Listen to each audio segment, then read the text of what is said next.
My name is Dustin Wheeler. My family calls me Duck Duck, and my love of wine created the Duck Vine. The joy and passion I have is a bottle of knowledge I want to share with you. Let me be your favorite sommelier and pour you a big glass of edutainment so you can sit back, swirl it, sniff it, and sip it as we ducks fly together through the wine world. Let's duck and go. Hello, everybody. Welcome in for the next and newest installment of the Duck Vine podcast. Today, we're going to get a little more free form and talk about some questions I've had coming up, especially a lot at work and just day-to-day interactions. As you might also hear, it's the 4th of July in the background, so please bear with me. I promise you we're not in a war zone. It's just the 4th of July. Work's got to get done when it's got to get done, am I right? So, as most of you guys have known, during the month of June, I was supposed to go for my next sommelier exam through the Court of Master Sommeliers, but unfortunately I got hit with Corona, which during that time took away a lot of my taste buds. So I did not want to spend the almost $1,000 worth of test exams just to not be able to pass due to Corona taking my taste away. So we took a little hiatus, kind of let myself settle down a little bit, but we're kicking back up again and really getting into the meat of it, because either August 2nd or August 16th, if everything goes as planned this time, that will be my next exam. So hopefully soon we'll have an update to the intro and the title, but either way, I still hope and plan to be your favorite sommelier. So I kind of wanted to talk about studying wines and how do we learn wines? How do we study wines? People a few times recently have been like, I don't even understand how it even begins to make sense. That you guys can just sniff and taste and then know all these things. So I kind of wanted to explain, at least at this point in my career, what it is and how I do it, and see if it makes sense to you guys, or maybe it helps you understand what we're looking for and how we get to that point of being able to identify and pick out wines. Because I think not only does this process help you identify the key wines, you'll start to identify quality, as well as investments or future investments, as far as like, oh, this wine right now is only $9 at the store, but with everything it's got going on, it could be something in a long time. So I'm gonna take this deal while I can and save a few bucks and buy this $9 wine instead of this $25 bottle of wine and still get the same experience.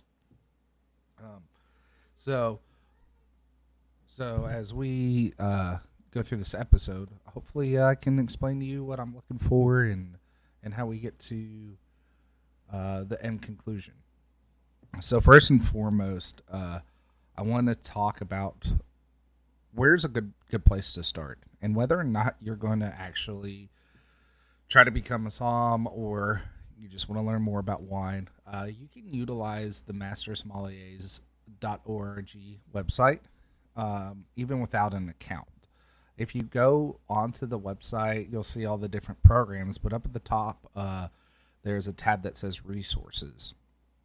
In there is a job board, but if you scroll down a little bit, you'll see CMS exams by level, and you'll see all these different links to documents. So this is a really good, like, free tool that you could use. There's also apps that have tasting guides and tasting journals. There's a ton of resources. But what I like about the CMS tasting grid is it really kind of hones you in. A lot of times with the journals, it is just strictly what are you experiencing and not necessarily helping you get to any kind of conclusion. So we'll look at some of the tasting grids of the certified sommelier as well as the advanced level sommelier. And look at why they're different and what they're good for and their uses. So if you're on that page, you can also scroll about the middle of it. There is a tab that says Certified Sommelier Level Examinable Wines. So if you pull up that tab, you get like 11 or 12 whites and then a handful of reds as well, maybe like 15 or 16. Just quick look, I'm not counting them. But you'll see very recognizable and famous varietals, but not all of them. So, for example, I said about 11 whites: Albarino, Chardonnay, Chenin Blanc, Gewürztraminer, Pinot Grigio, Riesling, Sauv Blanc, and Torrontés. Or Torrontés. Now, those obviously are not all the whites out there in the world. I love a Pinot Bianco. I love Pinot Gris style. So just like quick nitty gritty, there's quite a few missing. And the reason that is these are like the core wines that you can experience throughout the world, but also find a good amount of these examples. The Court of Masters does have its chapters of like Americas and the Pacifics and Europe and blah, blah, blah. But when you get into individual countries, being able to have a consistent testing ability across the world means you may have to limit some grape examples that do not get across the world. Like there is a grape in Virginia that is very delicious, the Norton grape. I don't know its reach to outside of the United States as of right now. I plan to do more research because I'm going to do domestic wine episode. But just off the top of my head, who knows if anyone in the Pacific has ever had the Norton grape. So it goes to show like a good balance of recognizable grapes but obtainable grapes. I also think this is a core building block. If you look at these, like we'll go through the whites: Albarino, Chardonnay, Chenin Blanc, Gewürztraminer, Pinot Grigio, Riesling, Sauv Blanc, Torrontés. It has some very aromatic wines: Albarino, Gewürztraminer, Riesling, Sauv Blanc. Those are very comparable. Chardonnay, Chenin Blanc, Pinot Grigio. Those are very comparable. If you notice, though, just to the right of that, there is some nuances on countries and regions. For example, Albarino only coming out of Spain. Pinot Grigio, very famous grape, grown almost everywhere. We're only going to be tasting Italian Pinot Grigios. So they're picking very famous core examples as well. Chardonnay, for example, 3 different French, 3 different American. So you can end up in some of these exams, like with Sauvignon Blanc, a Sancerre Sauvignon Blanc, and a Marlborough New Zealand Sauvignon Blanc, which have different examples and different like tells to them. A tell is the grape telling you it is what it is. So if I say the tell here, I'm just saying this is like a key thing to be looking out for in that grape. So those two have distinct tells. However, Sancerre is starting to catch up with New Zealand just because of global warming. So it's an interesting thing. So if you ever wondered, the core grapes that are looked at as one of the biggest organizations out there, you can kind of take a look at that. And now as we go back to the resource page, you can pull up tasting grids. We're going to take a look at the certified sommelier tasting grids, red and white first. So when I look at this sheet, I tell people this is like a math problem.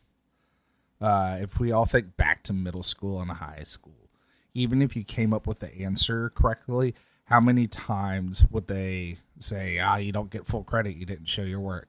It would drive us all crazy. But that's essentially what's happening here. Now, when you're taking the certified exam, you get to write it down. When you get into some of the higher levels, you just have to verbalize it and remember it. Now, the more you do it, it just becomes second nature. But they also do it in stages, so you don't have to jump like straight into the deep end as far as memorizing the whole grid. Now there's all these sections. The color is, pick a color. Are there apple? I'm looking, by the way, at the white wine sheet first. Are there apple or pear fruits? Are there citrus fruits, stone fruits, tropical fruits? So 4 questions there. If you just check the yes mark and don't hit no, you don't lose points. You don't get as many points. So if you don't smell citrus or taste citrus, mark off no. So quick and easy way to get points. But again, going back to that math theory of showing your work. So for example, maybe you're working your way through the grid and you go through and either you don't mark it or you kind of question, like let's say on a white, vegetal. So as you go through and you get to all the other explanations, what will essentially happen is you'll have 3 or 4 non-fruit notes and maybe 2 fruit notes or something checked off as yes. And you look at those as a whole instead of having to look at or think of the whole world as an option on the table. We've narrowed it down to 5 options on the table. And then we can look at it and go, okay, apple makes sense with floral and oxidative, but it doesn't make sense with honey or botrytis. So either that one is off, the botrytis is off, or something else is off. So then we go, okay, so if box A, B, and C are clicked and D doesn't fit in, does A, B, and C make a grape? Okay, it could be grape A or B. What about all the other questions, like the structure? Does the acidity match up with the grape that we may think it is? Does the sweetness match up? So on and so forth. So basically, as you fill it out, it becomes more of a process of elimination. I see so many people that just try to jump to conclusions right off the bat without thinking. And a lot of times, we're just having fun and we're drinking wine, and that's totally fine. But if you're really doing this as a way to figure out how to learn wine, then it's really great to go step by step every time. It also makes it easy for you to go back and be like, all right, I wasn't right there. Or maybe you smell the glass or you tasted it first and you thought something, and as the glass has sat there for a couple more minutes, you go back and you're like, oh, that wasn't there. So it could have been something in the glass. It could have been a perfume that whiffed by, whatever. So it's always good to try not to pigeonhole yourselves in the corner. When I first started trying to practice blind tasting, I would smell it, I would look at the color, and I'd be like, all right, I think it has to be one of these couple of grapes. So right off the bat, I eliminated a bunch, which sounds great, right? You're like, okay, I've got 12 off the table. I've only got 3 to worry about. But the problem there is, what if you were wrong? So instead of me trying to smell it and go, it's one of these 3 grapes, I'm really being proactive and trying to search through the clues that I'm given and go, oh, I do have this. I do smell this. I do taste that. And not jump to a grape. Just look at the clues. The more you learn, the more you study, the more you listen, all of those things come together. Then you'll start to realize, like, okay, if I'm trying to explain a Chardonnay, I should expect a medium yellow to a light gold kind of color. It could even be green as a hue. It's going to have apple fruits, yellow or red apples. Could be pears. Tend to be like tart or ripe fruits. Could be some mango flavors, maybe papaya. There is a chance like an overripened peach could sneak in there. If I do smell florals, probably like orchard blossoms, but it's going to be really rare that I get like herbal or vegetal or non-oak spices in a Chardonnay. So as we're smelling it and we're tasting it, I can use these clues. All right, I do have these fruits. but I got some vegetal notes. All right, it can't be Chardonnay. Versus going, okay, I smell it, I think it's Chardonnay. All these clues are not there or are there. And now I'm just at square one, and maybe the option that is correct isn't even on the table anymore. So, how do I now approach studying wine? Which I got to do something similar with some guests at work. They came in and they wanted to do their own blind tasting set up by me. So I gave them two options. Do you want to go the easy route or the hard route? And this is kind of how I would look at it as you're wanting to learn wines. If you're really wanting to try to learn the differences between the wines, there's a couple different ways you can go. Do you want to take it easy on yourself, or do you want to be hard on yourself? So what I mean by that is if I was going easy on this group, for example, I would pick very distinctive wines with very different characteristics. So for that particular day, I picked a California Chardonnay for the easy, and then I picked a New Zealand Sauvignon Blanc. So California Chard, fruity, but it's buttery, it's oaked. The Sauv Blanc, no oak. It's going to be bright, citrusy, crisp. Same test. If I'm wanting to do it stepped up and intense, I'm going to go Sancerre, like a French Sauvignon Blanc, and then I'm going to go New Zealand. So same exact grape, but two different countries and two different origins, worlds of origins as well. So instead of it just being I need to identify the grape differences, there's all these little nuances that I have to identify as well. So that's what I look at is if I'm looking at how intense do I want this study session to be. So sometimes I'll compare very aromatic wines because side by side, those are going to be more difficult to disassociate from each other. Or maybe I'm hey, I just want to really build my confidence. So let me pick three really crazy out there wines. So give me a Riesling, give me a Chardonnay, and then give me a Torrentes, and make this fun and easy. But for me, what I do is I take a bottle of wine and then kind of half it. Let's say. Basically, what I do is I have a glass, maybe a glass and a half or so, of that wine, and I either go to that website and I read about it, or I pull up something on my phone about the particular grape, a YouTube video. If I'm with other people, we just talk about the wine. Hey, what are you tasting? What are you getting?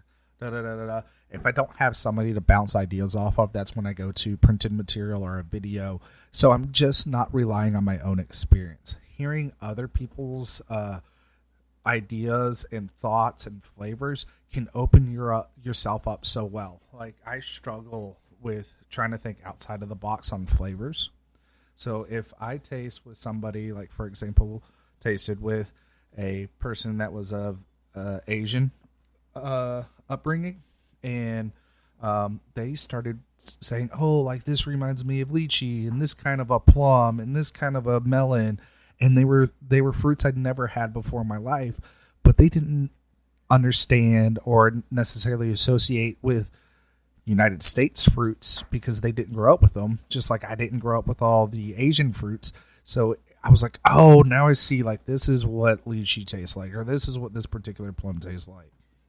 So it's always good to hear other notes. So when you see some of those expert ratings, a lot of times they taste to their own palate and they judge off of their own palate, but they'll also give really good tasting notes. And at least in that aspect, they're very trustworthy. They taste thousands and thousands of wines a year. So for them to say oh, this is a crisp green apple, you can trust them on that. What you do want to do with those expert critics is if you find one that your palate matches up with, you read their description and you taste it, and to the T, you're oh, I like this, and they rated it high, you guys might have a similar palate, and then you might be able to all right, James Suckling, I'm trusting you because I've tried 3 or 4 different wines, and every time I've tried them, you said the same exact thing I was thinking. You nailed it, the same rating I would have gave it, so on and so forth. So now you have somebody that can taste thousands of wines and have them at their fingertips. Make it easier for you to find wines you're also going to like. So don't discredit the critics, but realize that they are tasting through their own palates, and everyone's palate's different. I've said it before. Delicious doesn't need explanation. Whatever you find as delicious, you ain't got to explain to nobody else. That's your delicious, and you enjoy it. So after I've had these glass and a half, I've just kind of enjoyed the glass and listened, quote unquote, listened to what the wine was telling me as I was reading and or watching a video or whatever. I kind of store that just in my head.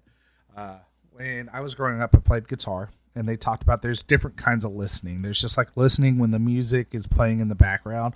There's listening and trying to memorize like the lyrics or maybe like a little solo guitar solo, you know.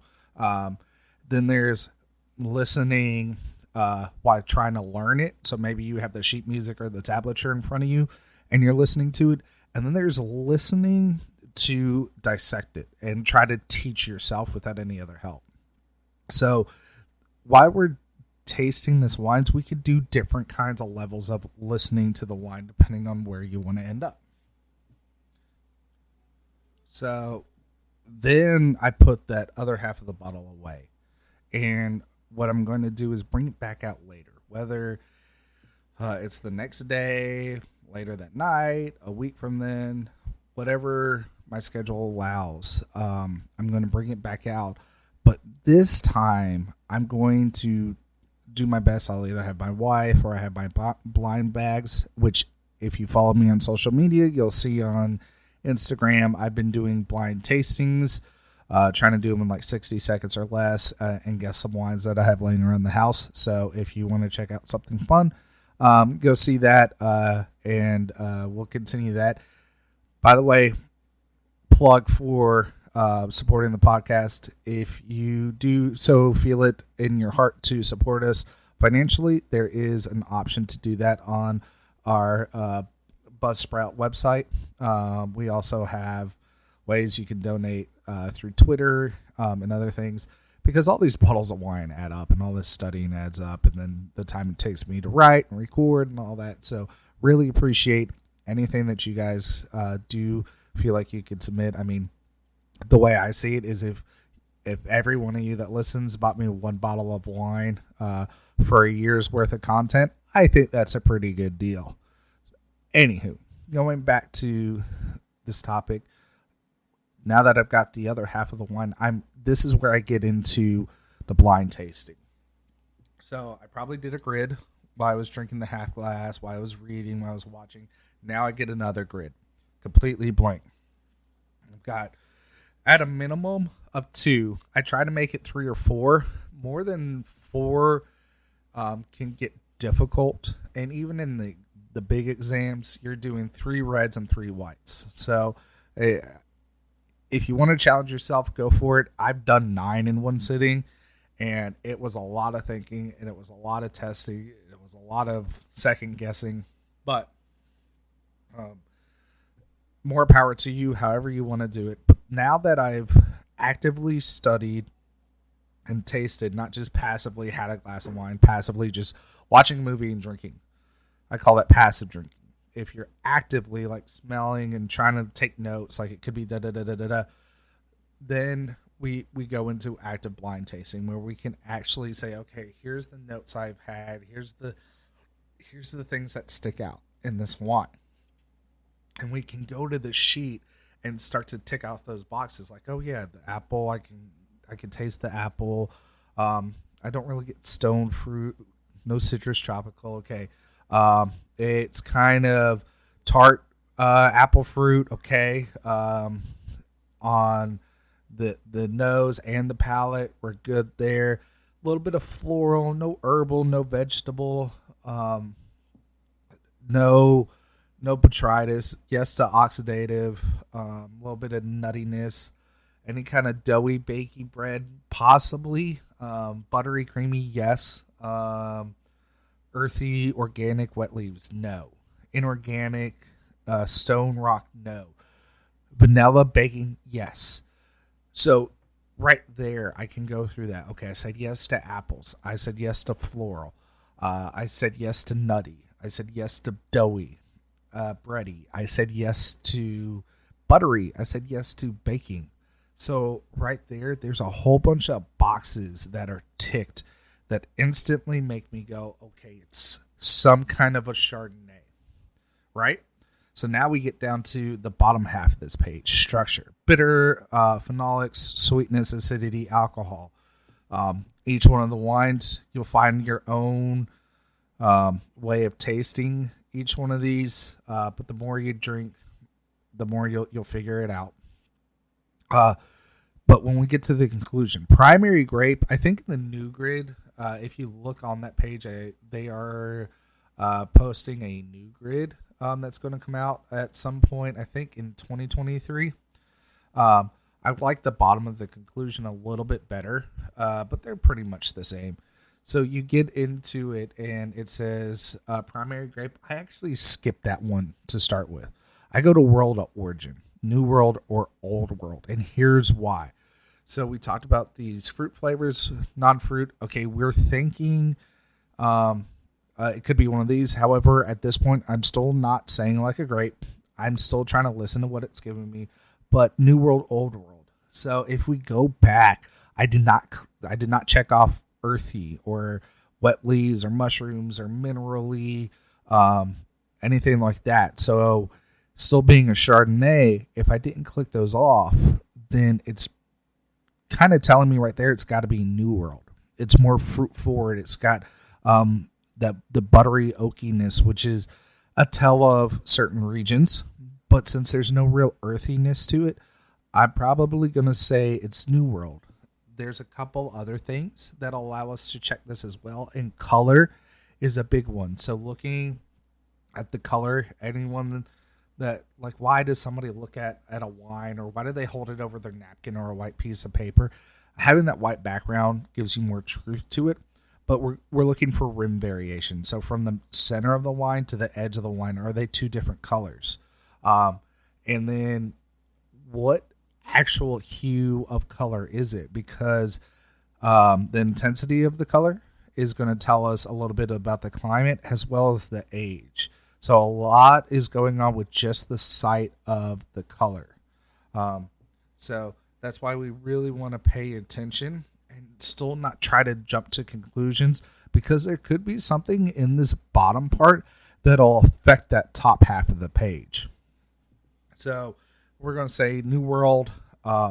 It's a bright, clear color, more translucent. So I'm going to say probably like a warm climate. And there's no rim variation at all. It is one solid color, so 1 to 2 years. So we put all that together, the clues, so on and so forth. Bam. We know we got a Chardonnay, New World. It's got some butter on it. So I'm going to call it like a California Chardonnay, possibly like a Rombauer or something of that effect. Those other little bits, like knowing it's a Rombauer, that just comes with time and getting to try it. There's no substitute for experience in that aspect. As I've been studying, I've been taking practice tests, and I accidentally clicked the wrong level on one of my practice tests, and all of a sudden this label popped up. It was just like a blank label, and it had a couple little clues here and there, a design, but not a whole lot of writing. And it was like, who was the maker and what wine? I was like, heck.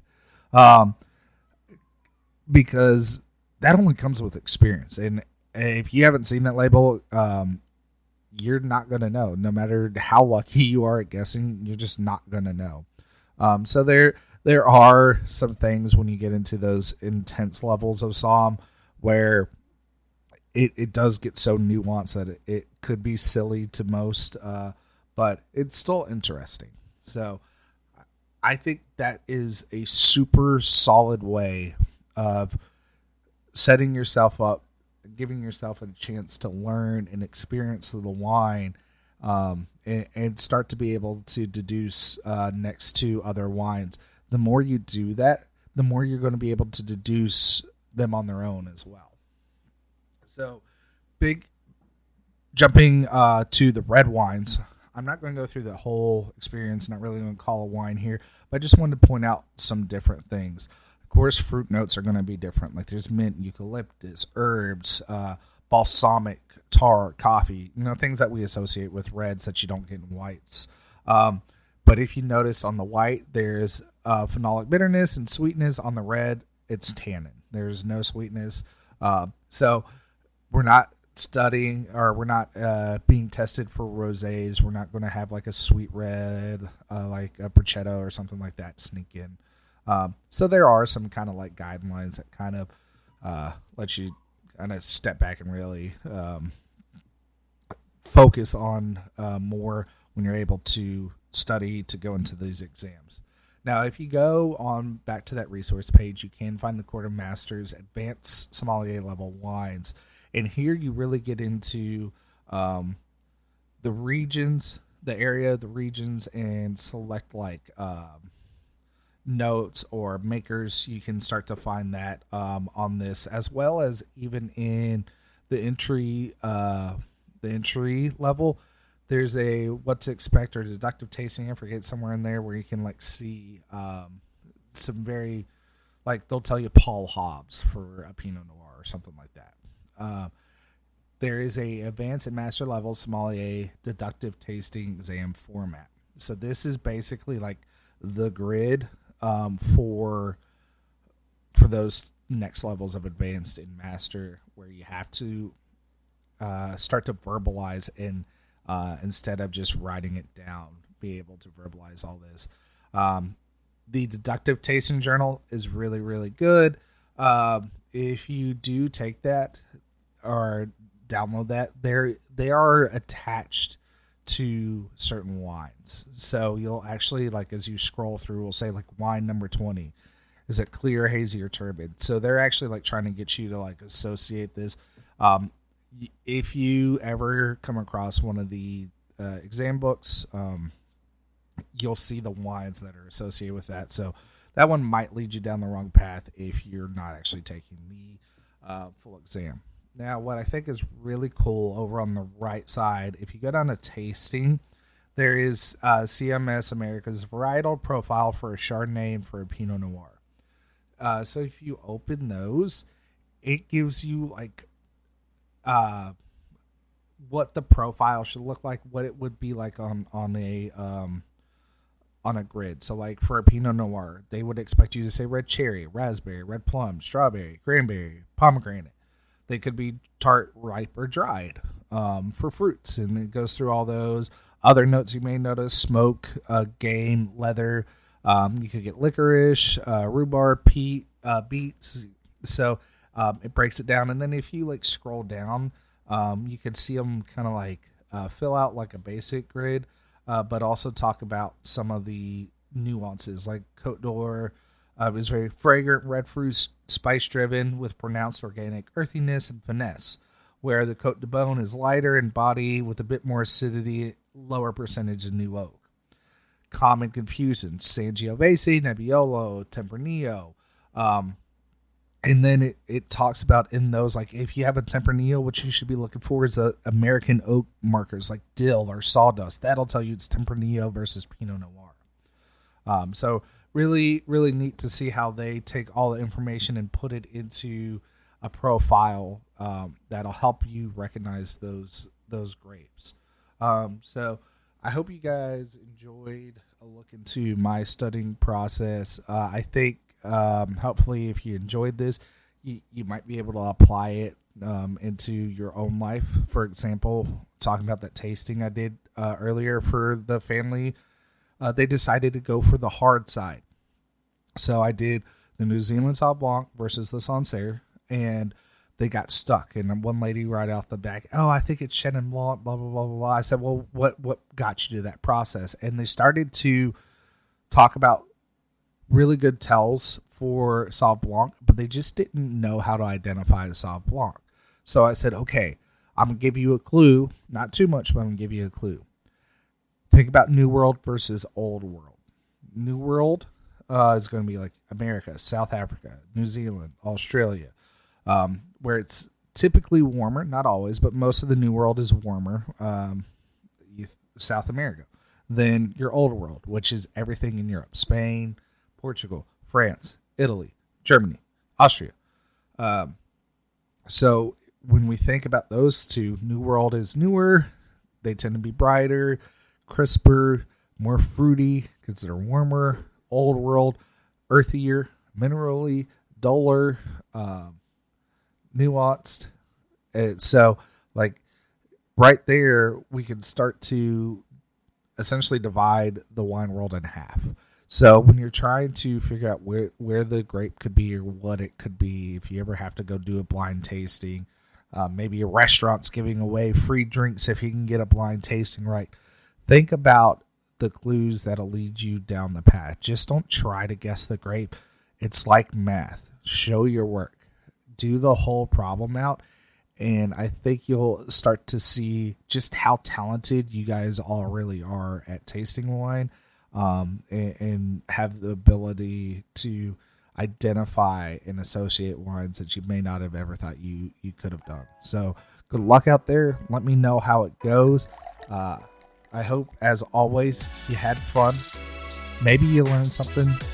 But at the end of the day, we've got to drink some wine. See you next time. Bye-bye.